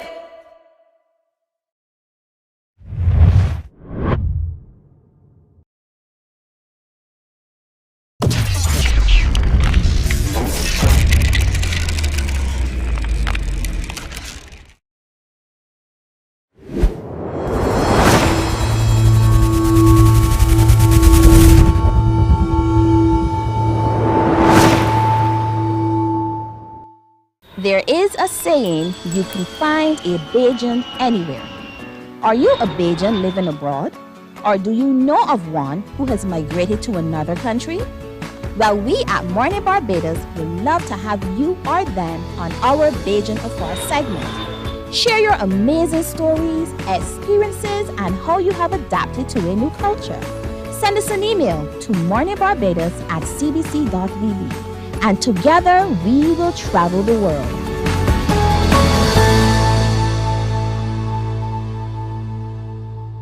Morning, morning, morning. Good morning. Good morning to you. 23 and a half minutes now after 7 o'clock. The book is out. It's a children's highway code written by a man who has spent literally his whole life looking at traffic and safety in traffic and road safety in general. Former Assistant Superintendent with the Royal Barbados Police Force then, Leon Blades. Good morning to you, Mr. Blades. Good morning to you. Good to see you yet again, my friend. The book is out, and I know that you have been passionate over the years about road safety. The book is a children's highway code. Why have you written the book? When the first Barbados Highway Code was issued in 1996, and I read through the book, I thought that there was a portion relating to children, and I thought it was prudent that a book could be written for children. And I mulled over it over the years, and I wrote it while in service, and I decided, well, I'll get it printed and get it launched. Mm-hmm. But it's intended for intended for every young child from as far as 4 years old right up. You think the highway code must be for drivers and drivers only, the adults, in other words. But here it is, you've been able to extract from the adult version the things that also children should need to know. So what are some of the things when we turn the pages of a children's highway code that you've taken time to break down so that children understand the use of the highways? Okay, I looked at crossing the road, how to cross the road, where to cross, how best to cross the road, crossing the road at junctions, crossing the road at light intersections, crossing the road after disembarking from a vehicle, because those are areas where collisions occur frequently, where children disembark from, or young people disembark from motor omnibuses or minibuses and cross immediately behind or in front, crossing between parked cars, using the road as bicyclists, using the roads, being a passenger in a vehicle, try to deter people from sitting between the seats, standing between the seats of cars as their parents driving along, playing in the road, and getting to know the road signs. Actually, the intention of the book is to try to prepare them as an investment into their future as road users. Mm-hmm. And as they grow up to become drivers too. Now, one would think it's instinctive. You should know this. The parents should be able to explain this to you, but sometimes us adults, we get it wrong ourselves, and we are some very bad examples. And so the book in itself provides a really good roadmap, so to speak, pun definitely intended, about how the children can use the highway. Where are the books available, by the way? Well, the book will be launched on Saturday, December the 10th. Oh. And is a books, make it plural, because actually I've written also another book, apart from this one, Keeping You Safe, the Children's Highway Code. I have written also one called Avoiding Collisions in Barbados. And they will both be launched at that time. But this particular book, this particular book, Highway Code, was intended to each school, both public and private, primary school, will be issued with one copy of this book, because we're trying to have it as a policy within the Ministry of Education, within the schools, so that children can learn about road safety. This book has been sanctioned by the Ministry of Transport and Works, and it will be presented to the Minister of Education and the representative on the launch. Wonderful. And from what you've just shown to me, I can see that it's so pictorially depicted that is going to be easy to read. You'll see the diagrams so that you can understand yourself. For those who are not necessarily readers, they can actually see the pictures and interpret well as well. So it has all sorts of examples within, right? Yes. Importantly enough is that there was all local scenes, all local little children in schools and in the communities that have taken photos of. I had them depicted in the book. It's a local Barbadian book. Mm-hmm. So we want to encourage as many parents as possible, teachers included, those of you who are caregivers, to get a copy of the book. It's a children's highway code. Let's keep each of us safe. And children also need to be able to need to know how to use our roadways, where to cross, how to cross, where to disembark from the bus, and how to cross the road having gotten off the bus. All those little things, because sometimes as adults we want to be comfortable knowing that the children know what is right and that we don't get the phone call that says there's a problem. And so this book is going to be absolutely essential to have. Are you hoping eventually it becomes a part of what is taught in the schools? But that's the intention. That's the intention, to hand it over to the Ministry of Education so that they can have it distributed, as I said earlier, to every primary school, whether public or private. So there's 117 schools that I'm trying to make sure that each school has a copy so that they can use it as resource material. Yeah. As they do in the social studies. As doing the social studies, I think it is important that because the children, there's no policy, but I want to have a policy in place so that as they grow older, they become more and more experienced. And when they become drivers, they will be ready to face the challenges because they're more aware. And this is not a Barbadian society alone, because this is the international theme, international way of doing teacher road safety from children right up. So for those of you who are watching from elsewhere outside of Barbados, whether you're in the region or further abroad, and they want to contact you to make sure they get a copy into their location as well, how can they do so? Well, you can, I will, after the launch, you can contact me at my email address, lmblades28@gmail.com. Gotcha. lmblades28@gmail.com. And the other book, Avoiding Collisions in Barbados, that will also be launched. And that is a book which is co-authored by another Barbadian living in UK. And we will use our knowledge and experiences and put it together for the drivers to educate them.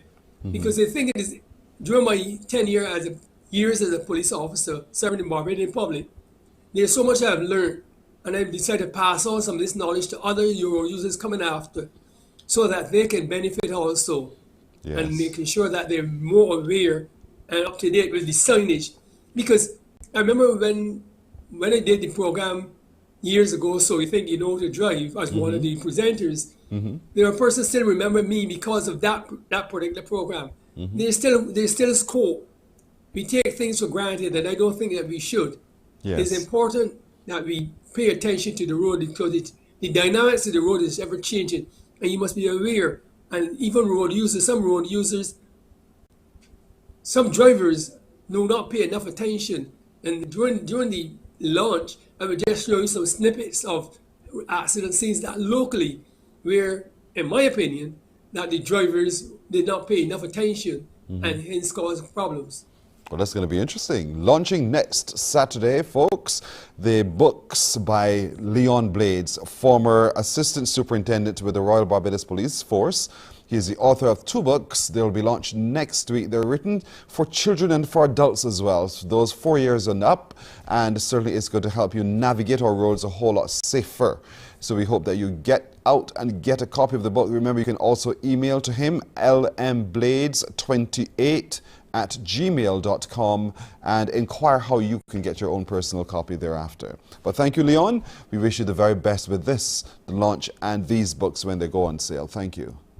You're very welcome. You're welcome. Morning Barbados takes a break here. We're coming back in a moment. Morning, morning, morning. Good morning. Good morning to you. There is a saying, you can find a Bajan anywhere. Are you a Bajan living abroad? Or do you know of one who has migrated to another country? Well, we at Morning Barbados would love to have you or them on our Bajan Afar segment. Share your amazing stories, experiences, and how you have adapted to a new culture. Send us an email to morningbarbados@cbc.vb, and together we will travel the world.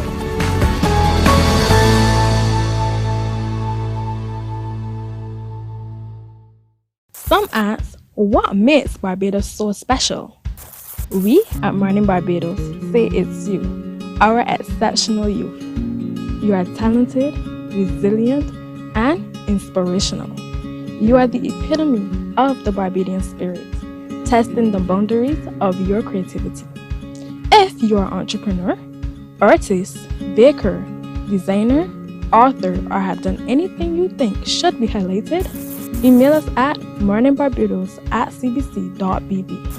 Let us show the world our exceptional Bajan youth. Books open your heart, your mind, and your soul.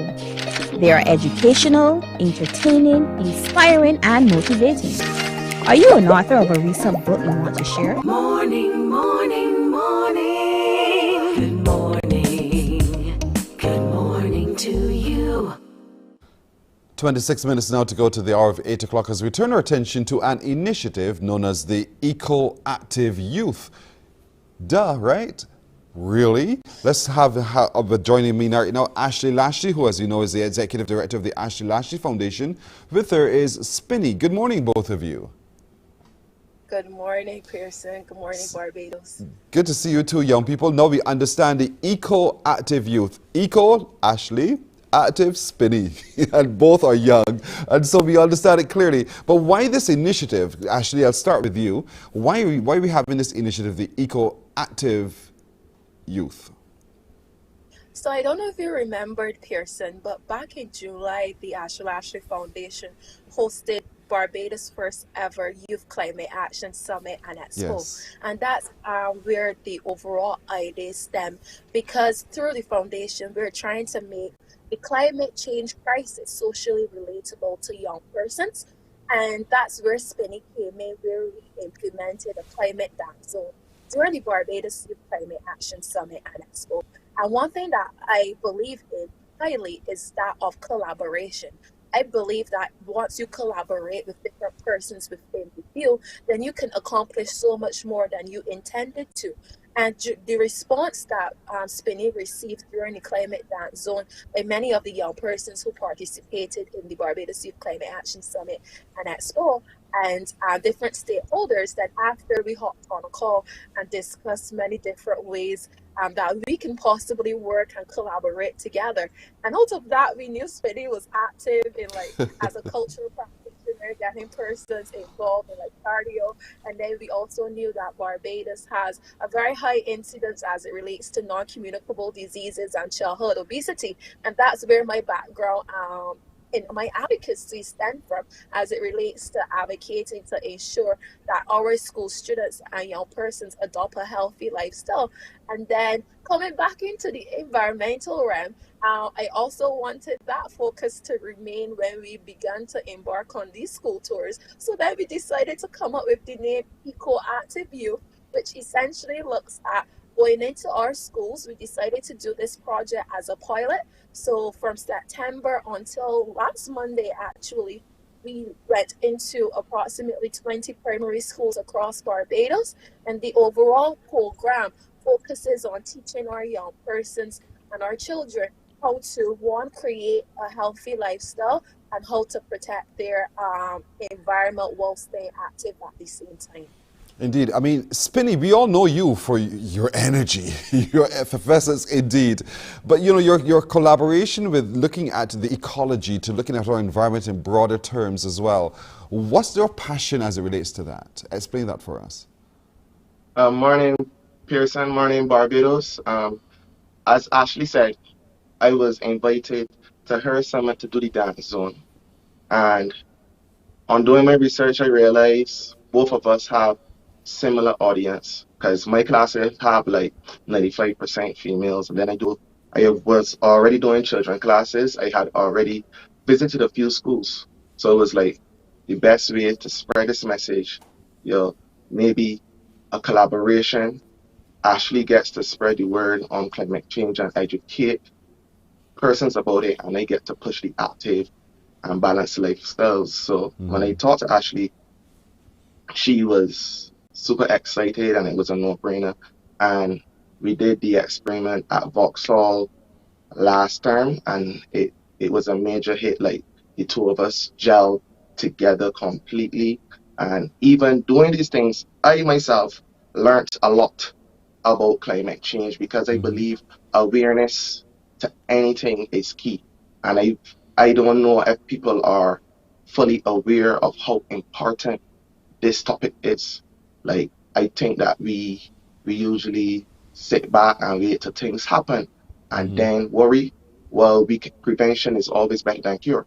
So as we go to the young people and let them know how important this stuff is, and going, as Ashley said, we went into 20 schools, and a lot of these schools, a lot of the children are very aware.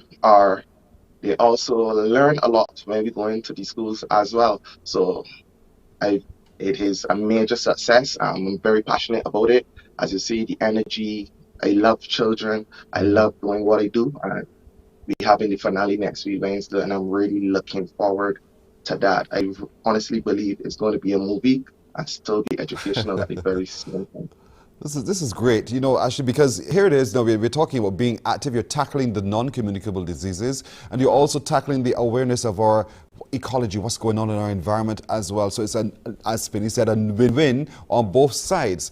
So I could also see it as we were talking about eco-active. There are many expressions. Spinning, while Spinny does a lot of dance movements and his spinning on his bikes and those kinds of things, hiking, there are many different ways in which we can engage with all sorts of activity using our environment. Yeah. Yeah, and that's correct, because like even when we go into the schools, we ask our students like, what do you think the environment is? And you know, the environment is essentially everything around us. So we have to find different ways and creative ways that is of teaching our children how to protect our environment, how to create a healthy lifestyle, and how to ensure that our environment, the overall environments around us, stay and remain healthy. It is our responsibility, and I'm glad that you're tackling it from the youth up as you go as well. I know your work with your Ashley Foundation. We know Spinny, period. Spinny, you know, Spinny had a time of his life while at Q in the community recently, and I'm sure that, you know, our seniors are also becoming a whole lot more active. So everybody wants to be active, but our young people in particular, we want to tackle it at the root before they find themselves in stages of obesity and having other non-communicable diseases as well. So Spinny mentioned actually that it's going to culminate next Wednesday. What's happening next Wednesday? So next Wednesday essentially is our finale. So we said we went into the 20 schools across, primary schools across Barbados. Let's end this overall eco-active youth pilot with a finale. So Spinny, the Ashley Foundation, and all of our teams came together with this finale that would be taking place on December 7th at the Wilby Gymnasium, where all the schools in which we went to will be coming to that location to have one final activity of climate educational zones. We will be having the Caribbean meteorology and hydrology. They will have a booth exhibition. We have partnered with the Heart and Stroke Foundation as well, who will also be having a booth space. Then we have Spinny with the active component, and we will have a special performance by Lead Pipe as well, because we got a jingle done. It goes like, reduce, reuse, recycle, eco-active youth, that we normally play when we go into the schools. And that also goes back to making the topic of climate change socially relatable. And we personally, well, through the foundation, we believe that one way in which to get persons educated on the climate awareness message is through arts and culture. And that's where these Barbadian artists and cultural practitioners play a major role in that overall messaging. And we are just coming out to one big fun but educational day. And honestly, it couldn't be possible without Spinny and his team, the foundation, and all of our partners who supported the Barbados Youth Climate Action Summit to allow this initiative to come out as a component out of that previous project. This sounds as if it's a lovely, large project, but a really good project indeed. Spinny, are you up to the stamina? Because it's going to happen again. Don't think it's finished now. Can you handle the big long journey, Spinny? Yeah, I aim for the long haul. I aim for the long haul. The journey of 1,000 miles begins with one single step. That's right. Yeah. That's right. And so I want you, Spinny, to share some news to the young people today, because, you know, a lot of times they want to sit still and watch TV, play with their gadgets and so forth, but they're not as active as they possibly can be. So what do you say to them? Because the Christmas season is upon us and they're going to be consuming in large amounts. What advice would you want to give to them? Yeah, especially to the parents as well. Allow the children to go outside and run about. Like, and this, especially after coming out of the pandemic, I'm finding a lot of people are satisfied with just being on the tablet and not being active.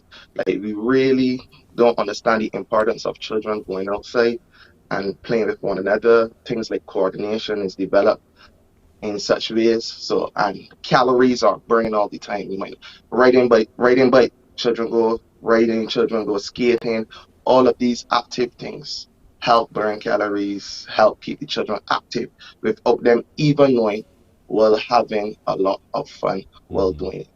I know every time I went to school, parents message me and say, my children sleep good last night. So, yeah, I know the stress for the night.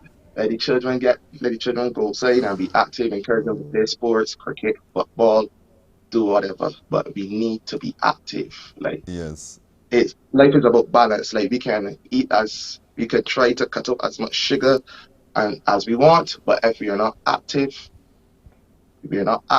it's still. Remember back in the day, everybody used to be outside running about. Yes, everybody to fit, and I know why them fit.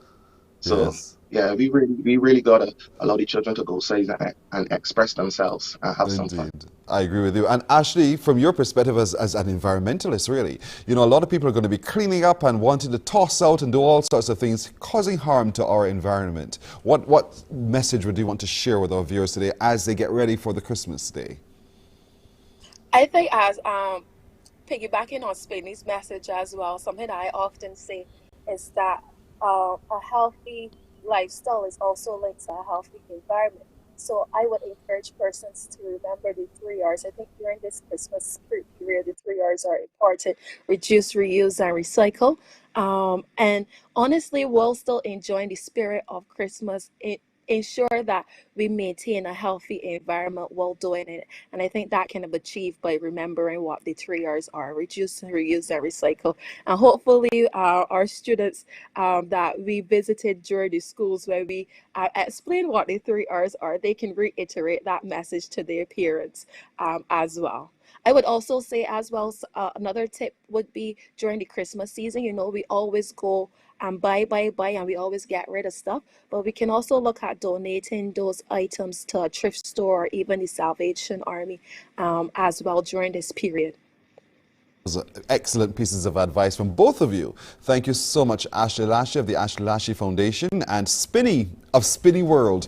You know, we want to thank both of you for joining us this morning. I wish you only the very best indeed. I look forward to the next iteration of our Eco-Active Youth Initiative. Ashley, I know you will keep us informed, and we'll be happy to expose it all to the rest of Barbados and the rest of the world as well. Thank you so much. All the best. Thank you. Thanks for having us. You are very welcome, both of you. Morning Barbados takes a break here. We're coming back in just a moment.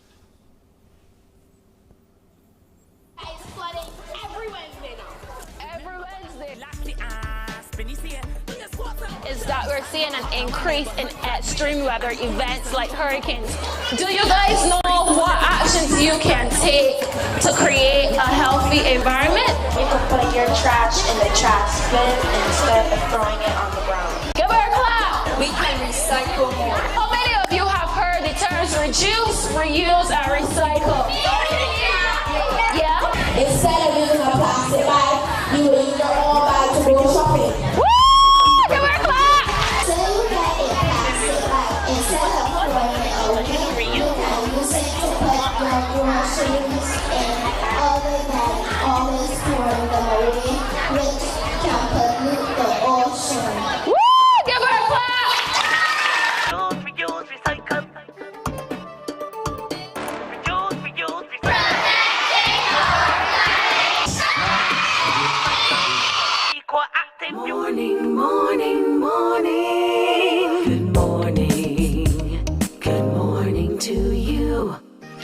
open your heart, your mind, and your soul. They are educational, entertaining, inspiring, and motivating. Are you an author of a recent book you want to share?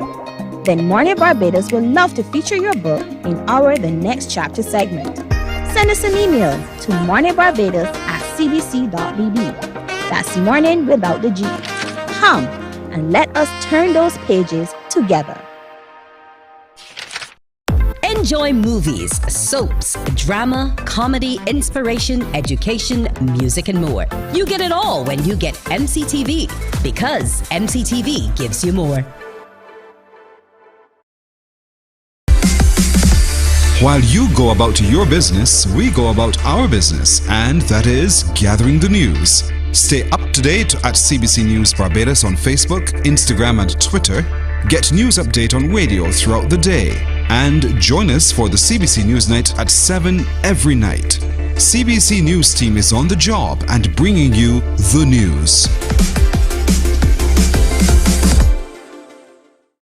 Because you love English Premier League, MCTV has got it back. Now you can watch all the games of the English Premier League plus UEFA and NFL on MCTV. Current customers can upgrade to Maxback Extra at just $23. Call MCTV today at 228-6288 to upgrade or come in and sign up for our new service. Football fans, let MCTV get you back in the game.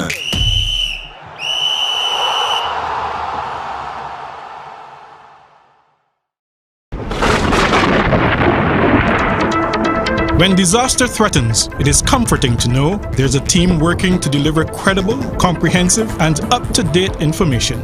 A team that is committed to serving you. A team that will be there before, during, and after the disaster. That is Team CBC, here for you this hurricane season.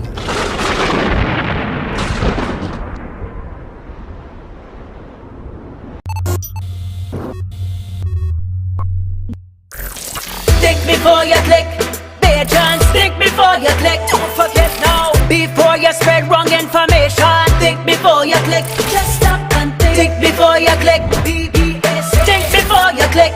If you can't confirm the source of the information, think before you click. When friends send news to your phone, check the source or leave it alone. Cause people creating fake news to deceive you and confuse. Alright yo, accident broadcast on WhatsApp. Check yourself, don't forward that. Have respect for the victim's family. You would not share family like that. Think before you click. Pigeons, think before you click. Don't forget now, before you spread wrong information. Think before you click. Just stop and think. Think before you click. Think before you click. If you can't confirm the source of the information, think before you click.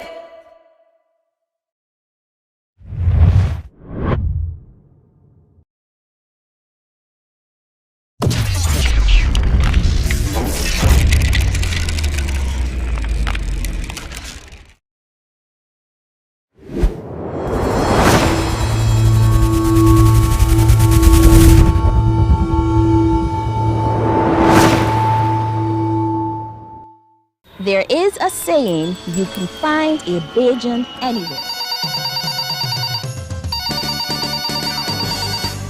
What you gonna give me for Christmas? You like what? Sorry man, I thought it was CBC calling me for the competition. What competition? Man, to win this Christmas, just send your name and phone number to CBC, telling them you want to win. And if them call you, answer your phone. What you gonna give me for Christmas? And just so you can win saying. Well, I gone from here. Let me send my number to CBC so I will get a chance. Alright, baby. But before you go, what you gonna give me for Christmas? On top of, cause you and that phone always break. So even if CBC call you, you can't answer. Send your name and number now to 4675465 via WhatsApp or email contests@cbc.bb.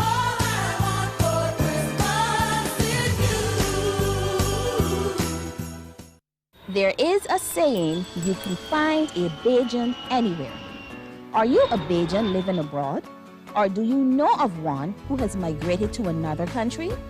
Well, we at Mornin Barbados would love to have you or them on our Bajan Afar segment. Share your amazing stories, experiences, and how you have adapted to a new culture. Send us an email to morninbarbados@cbc.bb. and together we will travel the world.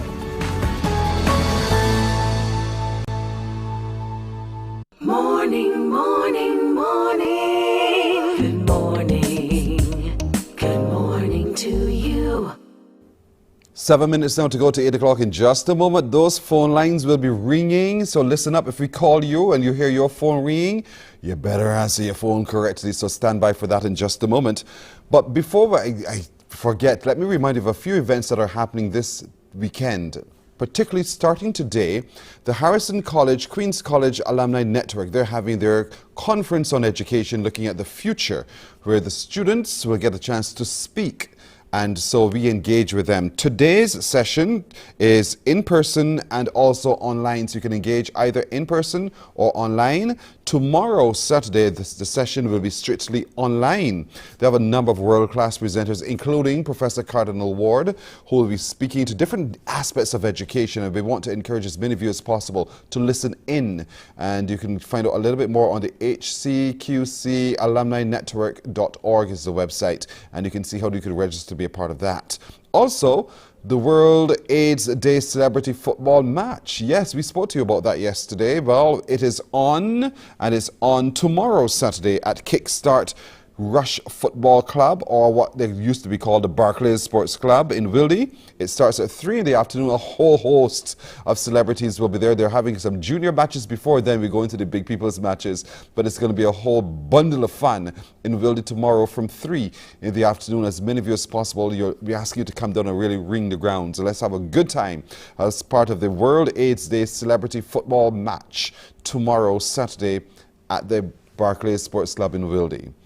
All right, remember Bop tells you to bring the joy, and as you shop for Bop, go to any location of Bop, your retail stores really, and you buy the black can of Bop, and you take a picture of your receipt, upload it with your name and your contact details to the website usebop.info/Barbados. Your chance to win a grand prize of free groceries, compliments of Bop, or you get a chance to win a weekly prize of $100 in groceries as well. So good luck to all of you.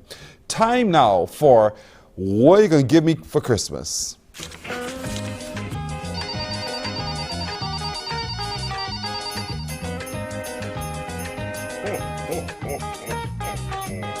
What you gonna give me for Christmas? Merry Christmas. All right, so here we go. Some fun, some F-U-N fun. So we're going to call you. We're going to call you. Your phone will ring. When your phone rings, you better answer correctly. I have something really good to give to you. You're going to need this thing I'm going to give to you. So let's see if you answer the phone in the correct way. If you do, you are lucky. You're winning with us here at the CBC. We want to thank. We want to thank our sponsors indeed for supporting us in all of this. The number you've dialed is not answering. I told you, if you've entered the competition, you have to have your phone on and answer. Because if you do not answer, then you're scratched right away. But big thank you indeed to Purity Bakeries, Farmer's Choice, Jordan's Supermarket, 365 Detox Promotech, Berger Color Shop, Chickmont Foods Limited, Saul Wildy and Warrens, Axel Finance, Impact Coaching, Barbados Public Workers Cooperative Credit Union Limited. All of them have joined with the CBC to make your Christmas even brighter in the promotion. What are you going to give me for Christmas? So as the phone rings, answer your phone. Answer your phone correctly. Let's see.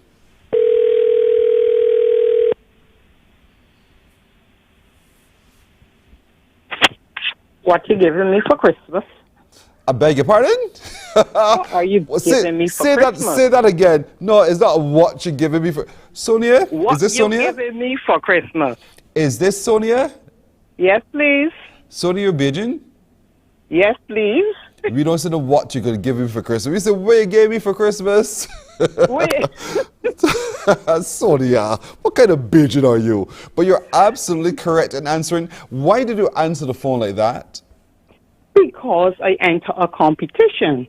Uh-huh. So if your phone rang yesterday, did you answer your phone like that?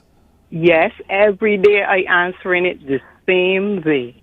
So you're telling me when your phone rang the last time it rang, you answered it, what are you going to give me for Christmas? You answered it like that? Yeah, what you going to give me for Christmas? And the person on the other end did what? Like, they will say, well, hello. So She I go explain to mad. them. Yeah. Yes. I explain to them I'm in the competition. They say, okay. Good girl. Good girl. Well, Sonia Bryan, you're absolutely please. spot on in answering correctly. What are you going to give me for Christmas? Indeed. And so we want to give to you today, Sonia, a voucher valued at $100 from the Berger Color Shop. Are you planning to do some painting this holiday? Yeah, that is what I had planned to do. You got $100 in paint, Gertrude, you can get. All right? Okay, thank you so much. So, and you're you all welcome. the best for the holidays. Thank you. Bless your heart. Thank you very much. Now, someone from our marketing department will call you and make arrangements for you to collect your winnings, all right? Okay, thank you. Good. You're welcome indeed. Sonia Bryan is her name. She's our winner today. She's answered correctly. You see how easy it is? But you have to answer your phone. You have to have your phone on. You do not know when we will be calling. So it's critical that you do. Thank you all for joining us today. Thanks to my producer Alicia Alsgrant, our technical director Ruel Ford, at Sound, Michael Sobers, and at Master Control, Tamisha Green. I'm Pearson Bowen for each of them. To all of you, thank you. We'll see you on Monday. Bye-bye. Wake up, wake up, wake up, wake up. Barbados, get up. Good morning.